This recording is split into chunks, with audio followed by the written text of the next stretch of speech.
Recordando respecto a la discapacidad, es importante dentro de la materia de actividad física y deporte para personas y poblaciones con discapacidad física aclarar los siguientes términos. En primera instancia, veamos qué es la discapacidad. Discapacidad es un término general que abarca las deficiencias, las limitaciones de la actividad y las restricciones de la participación. De acuerdo a la Organización Mundial para la Salud, la discapacidad se refiere a un término que está compuesto por un tridente importante. El principal término que se debe identificar se refiere a las deficiencias. La deficiencia es, según la OMS, toda pérdida o anormalidad permanente o temporal de una estructura o función psicológica, fisiológica o anatómica, o la combinación de algunas de estas entre sí. Incluye la existencia o aparición de una anomalía, defecto o pérdida de una extremidad, órgano o estructura corporal, o un defecto en un sistema funcional, mecanismo del cuerpo. Justamente la deficiencia va a hacer que se pueda identificar la presencia de la discapacidad en las personas. El otro término Discapacidad importante es un término general que abarca las deficiencias, las limitaciones de la actividad y las restricciones de la participación. Las limitaciones de la actividad y restricciones. Porque de acuerdo a la presencia de la deficiencia, la persona va a estar restringida y limitada a poder participar, practicar o ser parte de alguna actividad cotidiana que dentro de lo del grupo denominado normal se debería considerar como una tarea cotidiana o básica.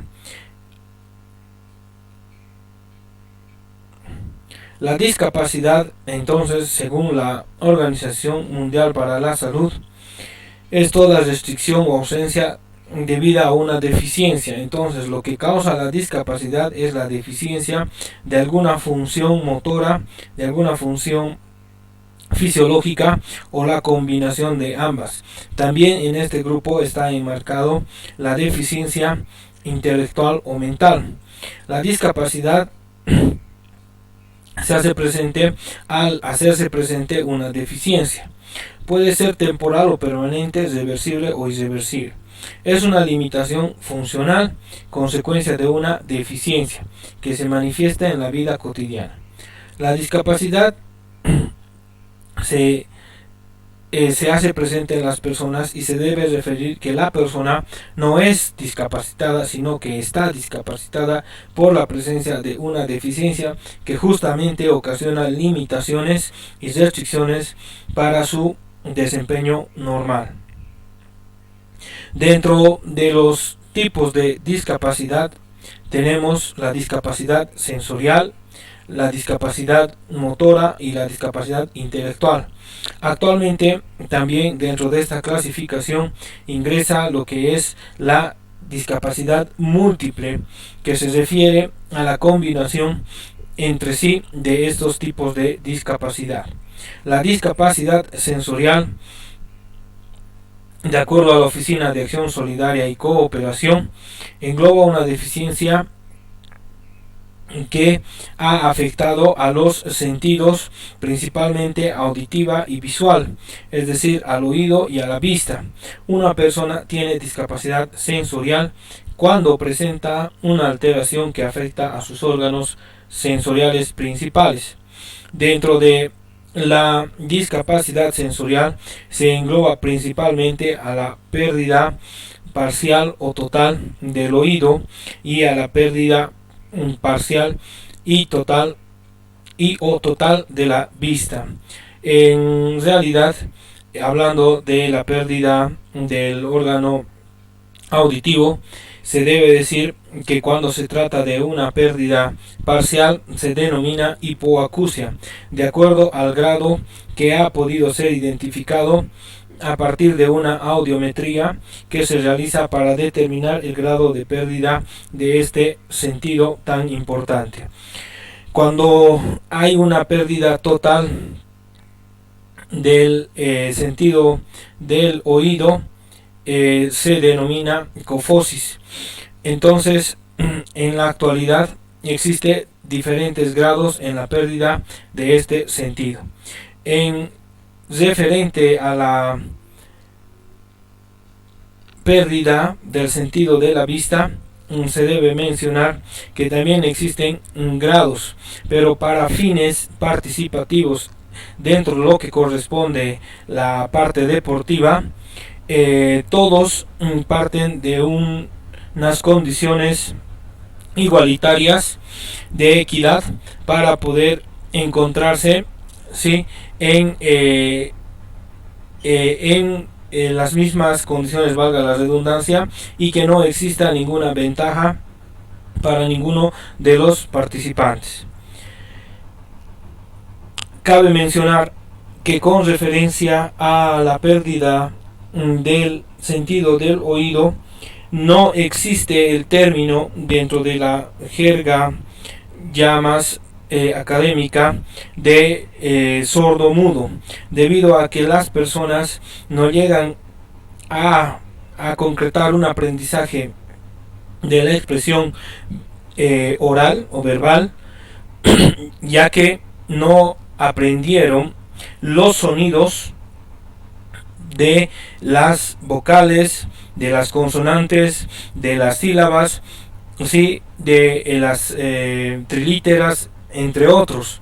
Es decir, que lo que hace que nosotros podamos aprender a expresarnos de manera verbal o a hablar es principalmente la captación de los sonidos para poder relacionar directamente con los signos y símbolos que nosotros utilizamos de manera escrita. Entonces tenemos que tener mucho cuidado cuando nos referimos. Puede existir alguna persona que ha perdido el habla o que congénitamente no ha adquirido el habla porque justamente ha tenido un daño en el aparato fonador que nos ayuda a comunicarnos de manera verbal. Entonces solo existe sordos y también ciegos. Dentro de la discapacidad intelectual es importante recalcar que las personas presentan una disminución significativa y permanente en el proceso cognitivo, en el proceso de aprendizaje y en el proceso que hace que sus funciones intelectuales disminuyan considerablemente. Esto puede tener diferentes raíces, las cuales vamos a estar profundizando más adelante. Entonces es importante tomar en cuenta que las personas con discapacidad intelectual pueden llegar a aprender de igual manera, solamente que el ritmo de aprendizaje se ralentiza de acuerdo a las características particulares. Tomemos en cuenta que cada una de las personas que presenta discapacidad intelectual no van a presentar una misma forma o las mismas características. Puede ser que en algunos sea muy profundo y en algunos de aspecto leve. Entonces cabe mencionar que dentro de la discapacidad intelectual se engloba a todas las personas con parálisis cerebral, con retardo mental, a las personas que presentan autismo, a los niños y niñas con síndrome de Down, a los niños que presentan síndrome de Asperger y a otros que se puede citar. Entonces el aprendizaje en este grupo va a ser un poco más lento, principalmente dentro de lo que corresponde a Special Olympics y a los Juegos Paralímpicos o a la clasificación que tiene que ver justamente con la CIF. Se debe mencionar que hacen alusión a que la discapacidad intelectual está conceptuada, sí, como el hecho de que las personas son capaces de aprender, solamente que van a demorar un poco más de tiempo. La discapacidad motora o física presenta dificultades en el control del movimiento y la postura de la persona. También puede relacionarse, sí, con la pérdida de algún segmento corporal que puede haber tenido un origen o una causa diferente. Es de las discapacidades más complejas y más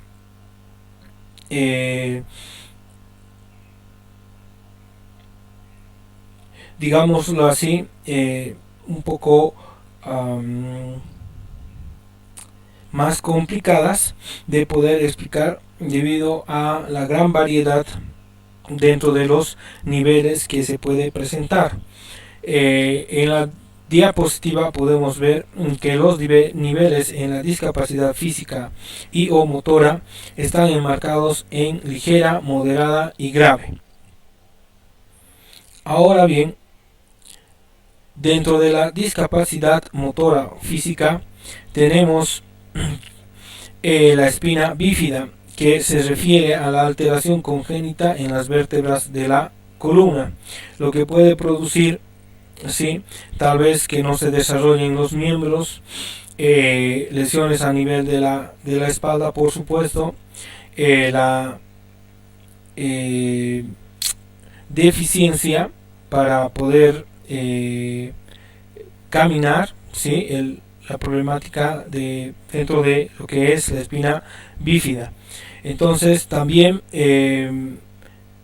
se puede relacionar de alguna manera con los problemas que se presenta a nivel neurológico para poder controlar los miembros superiores y o inferiores. También tenemos la parálisis cerebral, que está dentro de la discapacidad motora física. Se refiere a la lesión neurológica que puede alterar diferentes partes del cuerpo, incidiendo en el desplazamiento, el habla, el tono muscular, el nivel de atención. También dentro de los segmentos corporales se puede hacer presente la ataxia, la tetosis, la rigidez muscular, ¿sí? También la pérdida de la fuerza muscular, ¿ya? Entonces estos estarían dentro de la distrofia muscular, que es el proceso degenerativo de las fibras musculares. También tenemos la discapacidad que es causada por accidentes, como las lesiones medulares, que dependiendo del grado afectan la motricidad de la persona. Las causas: cuando se determina que la causa de esa deficiencia ha sido genética, se puede hablar de la transmisión de padres a hijos. Quiere decir que la transmisión genética es la transmisión de la carga genética a través de justamente la sangre de los padres a los hijos. Dentro de la causa congénita se refiere a las características o rasgos con los que nace un individuo. Vale decir que son adquiridos durante la gestación. Pueden ser causados por diferentes infecciones de microorganismos que pueden afectar el normal desarrollo de la persona. Cuando hablamos de causas adquiridas, estamos hablando que la persona ha adquirido a partir de un accidente o alguna enfermedad que se ha producido después del nacimiento. Principalmente se ocasionan traumatismos a nivel de los segmentos corporales, pero también, y no solamente en las extremidades, sino en la columna vertebral. Cuando se habla de que el origen es desconocido, se determina que es idiopático. La presencia topográfica en el cuerpo nos habla de los músculos que son afectados o de la sección. Cuando existe parálisis completas, se habla de la monoplegia, en la que solo se afecta un miembro, ya sea brazo o pierna.